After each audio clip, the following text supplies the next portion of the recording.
नमस्कार, ध्येय टीवी की खास पेशकश पर्सन इन न्यूज़ प्रोग्राम में आप सभी का स्वागत है।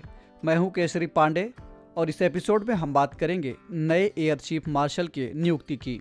हाल ही में विवेक राम चौधरी को भारतीय वायुसेना का चीफ यानी एयर चीफ मार्शल नियुक्त किया गया।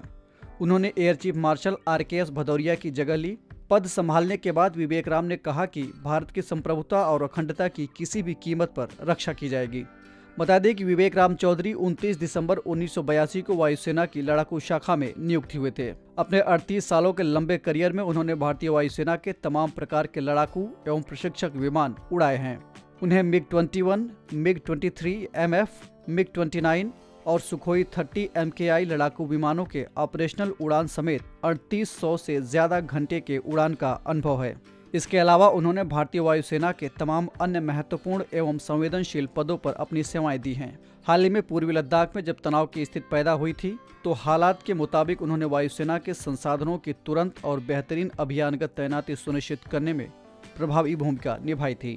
एयर चीफ मार्शल विवेक राम चौधरी की अगुवाई में ही भारतीय वायुसेना ने न केवल भारत बल्कि विदेशों में भी तमाम मानवीय सहायता एवं आपदा राहत और कोविड-19 से संबंधित कार्यों में महत्वपूर्ण योगदान दिया था। भारतीय वायुसेना के बारे में आपको बताएं तो यह भारतीय सेना की हवाई शाखा है। सैनिकों और एयरक्राफ्ट की दृष्टि से यह दुनिया की चौथी सबसे बड़ी वायुसेना है। इसका प्रमुख काम भारतीय हवाई सीमा को सुरक्षित रखना और युद्ध के समय हवाई हमले करना है। इसकी स्थापना ब्रिटिश काल में 8 अक्टूबर 1932 को रॉयल इंडियन एयर फोर्स के रूप में की गई थी। आज़ादी के बाद साल 1950 में भारत के गणतंत्र बनने के बाद इसके नाम के आगे से रॉयल शब्द हटा दिया गया। तो ये थी बात नए एयर चीफ मार्शल की नियुक्ति की। और अब आपके लिए एक बेहद आसान सा सवाल। हाल ही में विवेक राम चौधरी को निम्नलिखित में किस पद पर नियुक्त किया गया?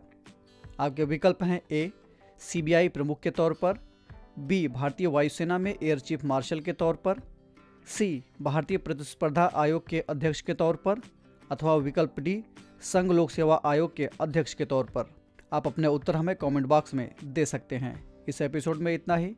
हम फिर मिलेंगे एक नए कार्यक्रम के साथ। तब तक के लिए इजाज़त दीजिए। नमस्कार।